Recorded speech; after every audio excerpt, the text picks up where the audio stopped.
Swayam Prabha. Digital India. Educated India.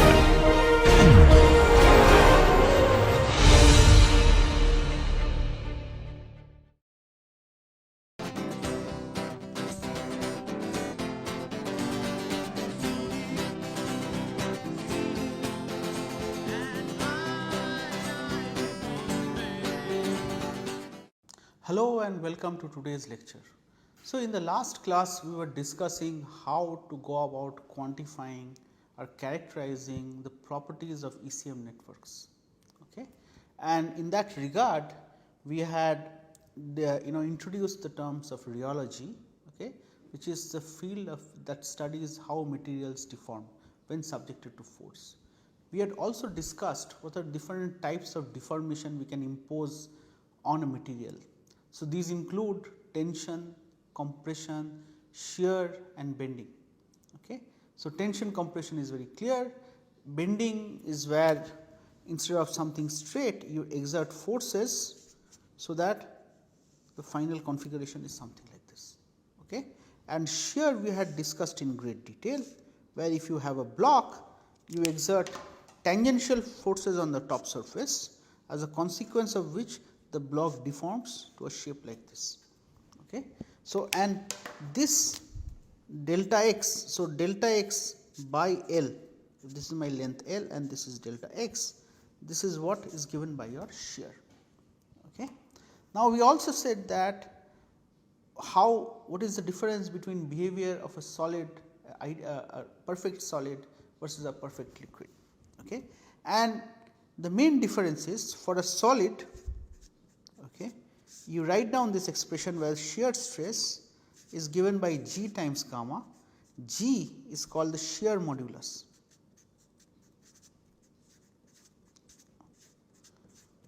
Okay. And G, so for incompressible materials we had shown that Young's modulus of elasticity. So, this is shear, you can write sigma is equal to E epsilon for normal stresses. So, E is given by 3 times G for incompressible materials. So, tau is equal to G gamma for solids, and for liquids you have Newton's law of viscosity, which is tau is equal to mu into du dy. Okay. And what is du dy? So, du dy is nothing but ddt of dx by dy. Okay. So, dx by dy is nothing but the definition of shear, which is gamma. So, this is nothing but ddt of gamma, this is equal to gamma dot. Okay. So, this equation is same as writing tau is equal to mu gamma dot.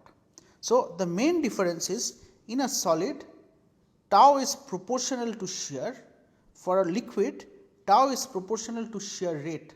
The constant of proportionality here is the shear modulus, the constant of proportionality here mu is viscosity, right. So, for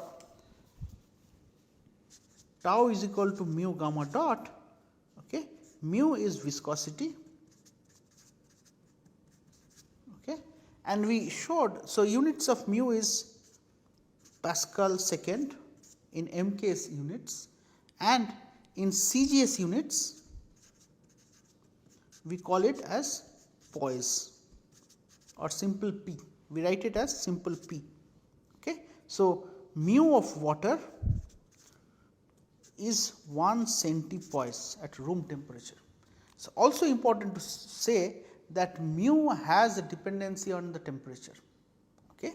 Now, for materials where mu is constant independent of shear rate, this is called a Newtonian fluid.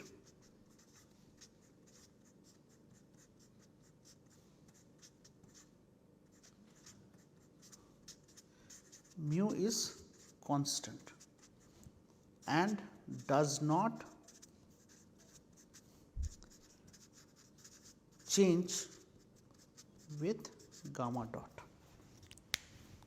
Okay.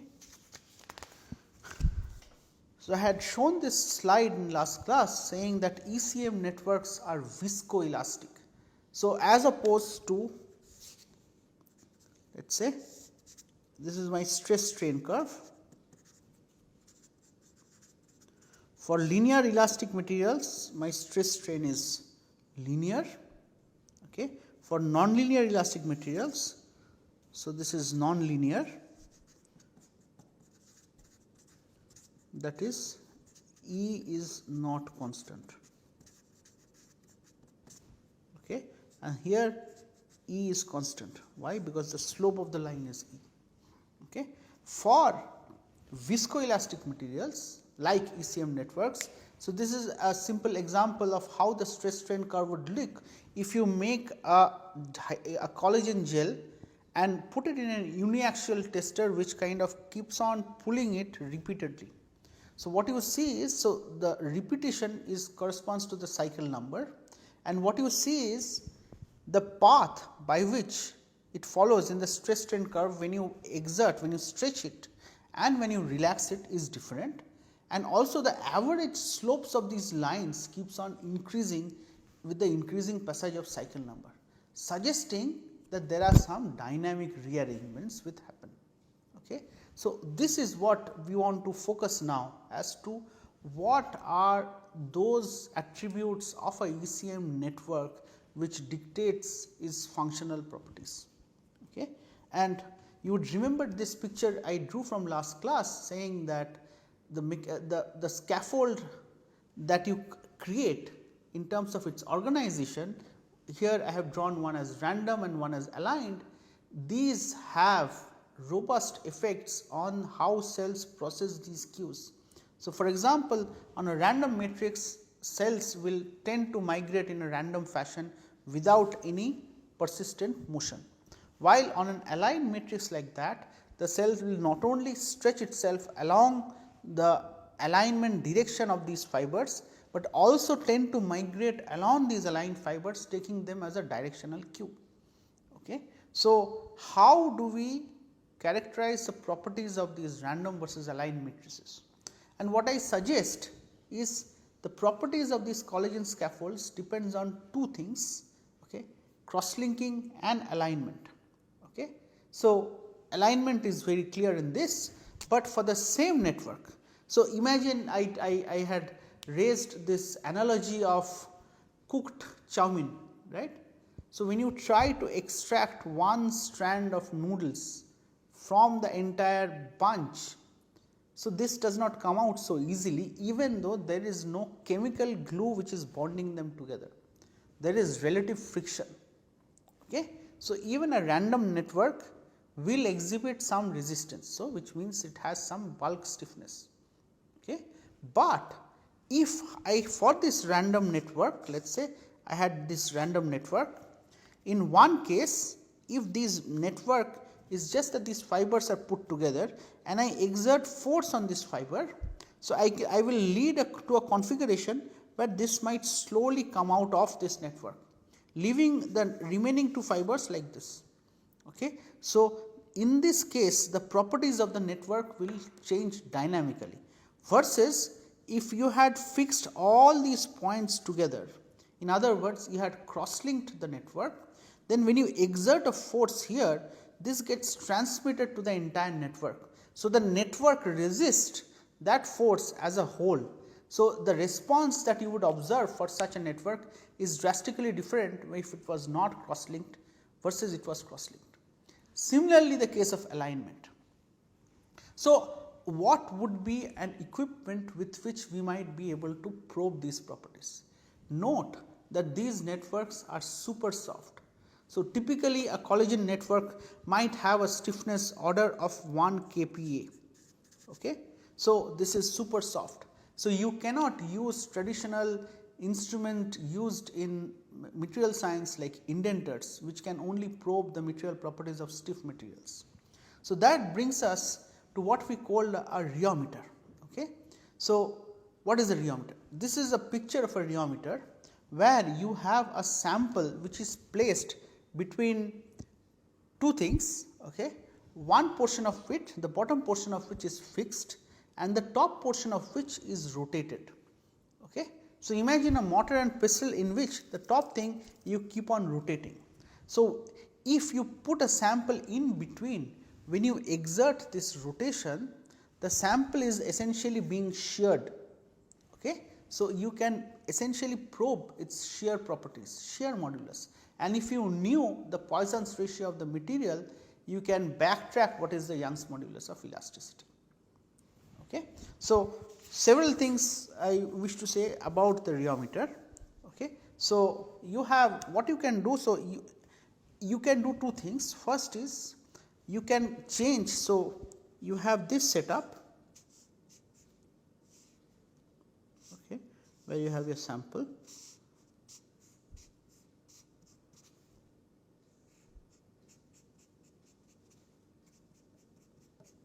Okay. So, this one you are rotating. So, you have control over the rate at which you are rotating. Okay. You have also control over how much you can indent, you can push into the sample.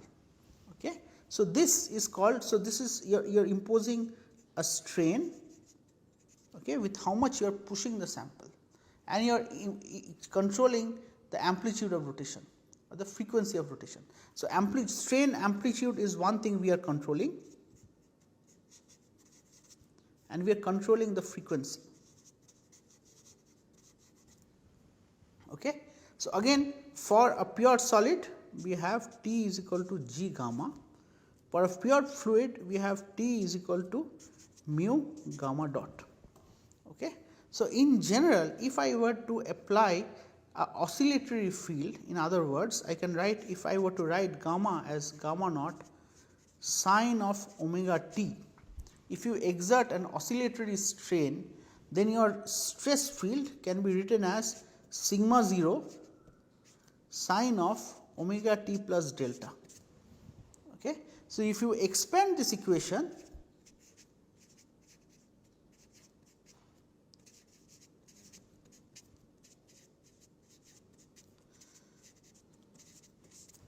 so this sigma is then written as gamma dot into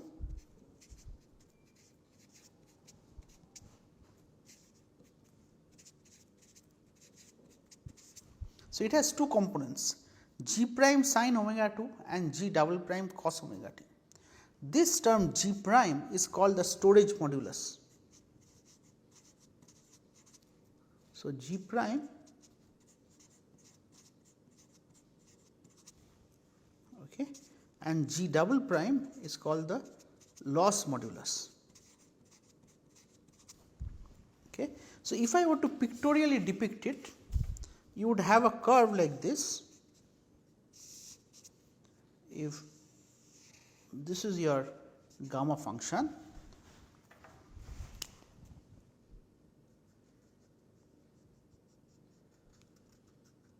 okay, you have a phase shift. This is what delta is.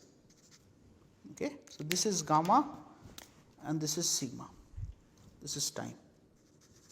Okay. So, you have one component. So, you have sigma is equal to gamma dot into G prime sin omega t plus G double prime cos omega t. So, you have this component which is in phase with the applied strain field, which means that as soon as you exert the strain, immediately the material deforms. Okay. So, G prime or the storage modulus corresponds to the elastic component. Okay. This corresponds to the elastic component, and it is called the storage modulus because this energy can be retrieved. When you release it, you again go back to the original configuration. The G double prime is the viscous component.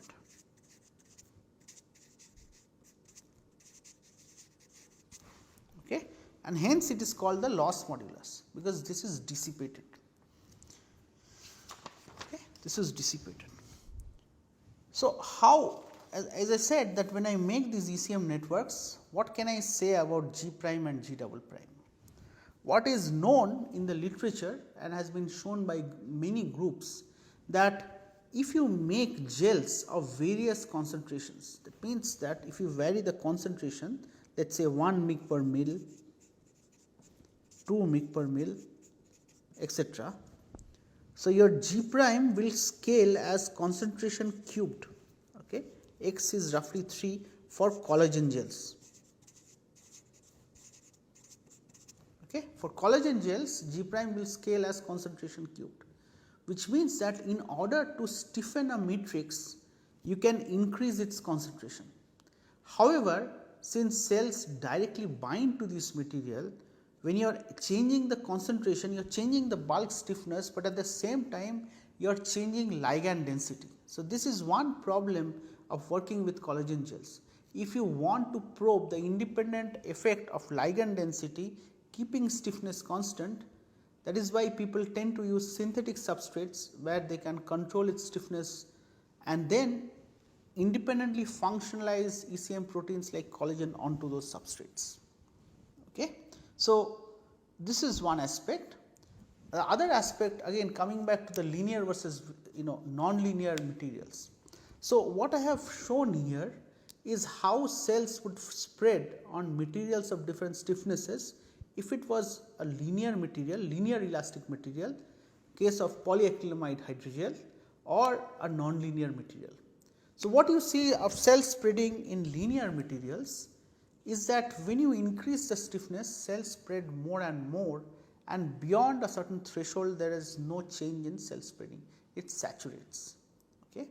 But if you take a non-linear material, okay, no matter what concentration you start from, okay, whatever is its initial stiffness, you see that cell spreading does not have any dependence on stiffness. So, suggesting again that there are these rearrangements which can happen, which can drive this increase in stiffening.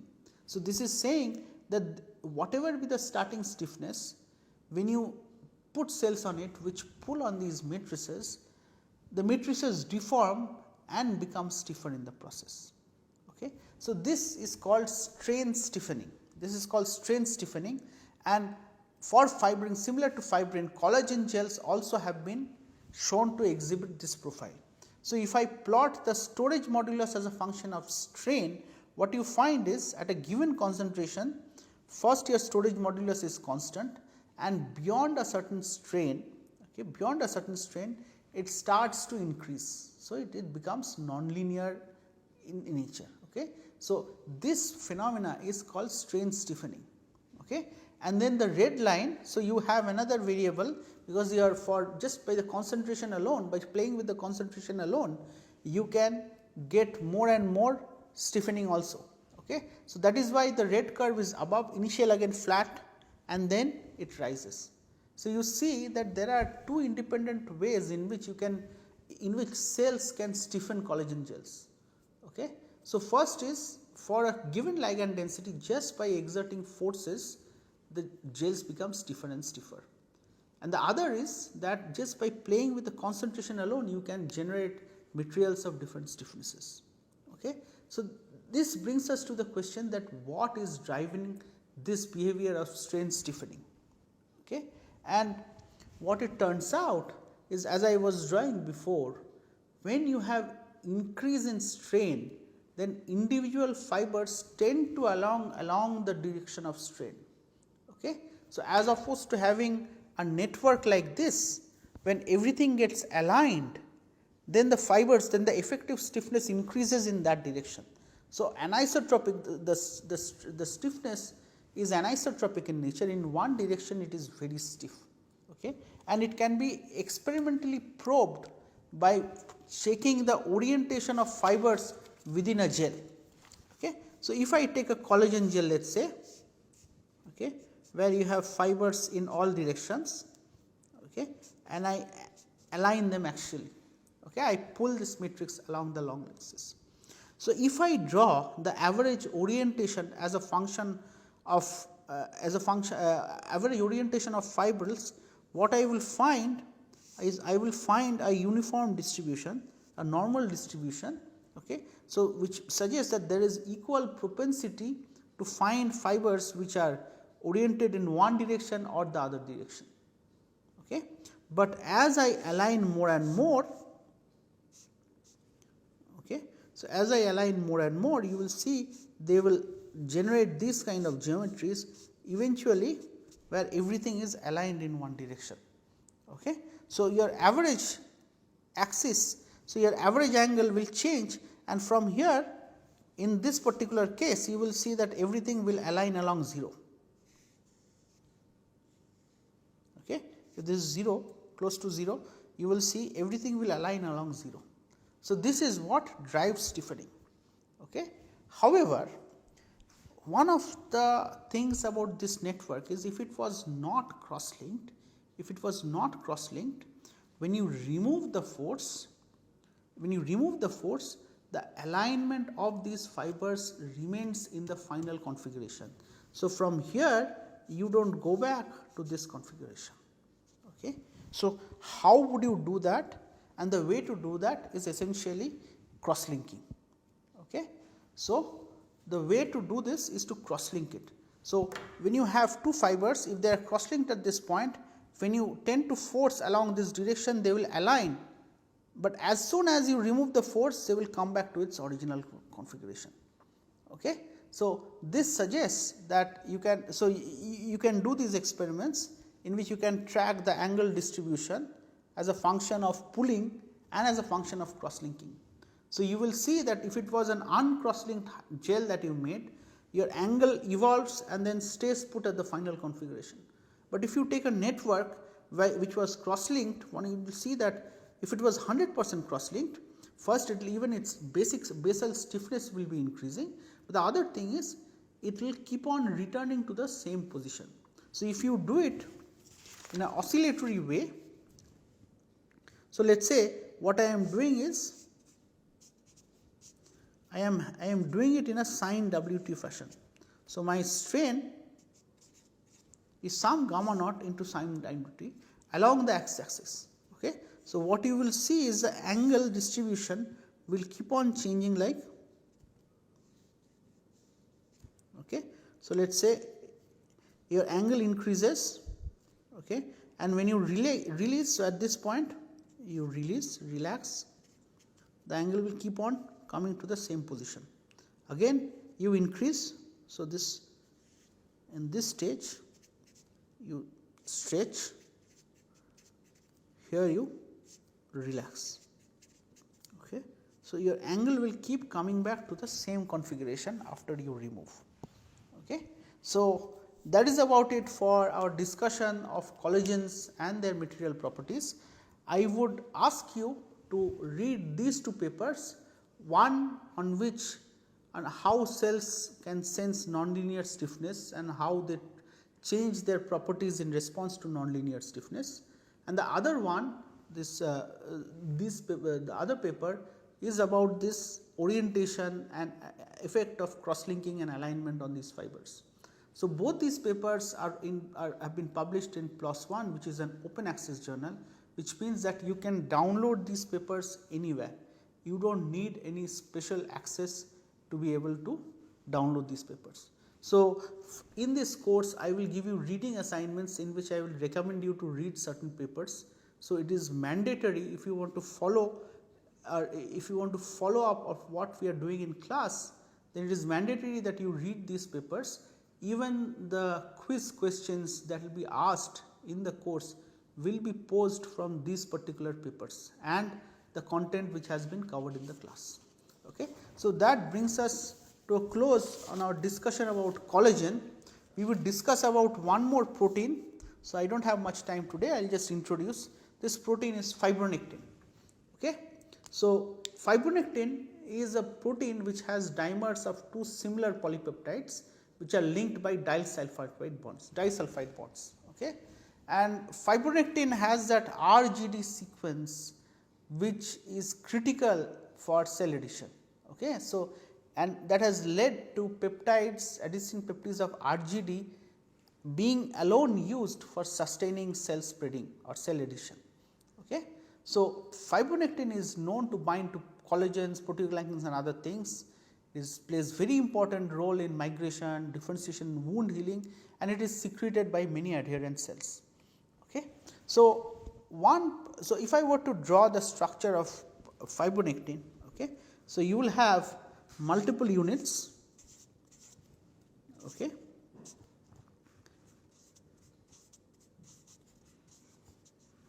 like this, and at the end you have these disulfide bonds. Okay. So, these individual domains are referred to as FN1, FN2 and FN3 domains. Okay. So, you know, for any protein which has multiple domains, for its function it folds into one particular structure. So, the question that I am going to ask is, how does folding of the protein participate in regulating signaling, and how does forces influence the folding kinetics of this protein and its role in subsequent function. Okay. So, this is just to give you an intro to fibronectin. We will start discussing in detail about fibronectin in next class. Thank you.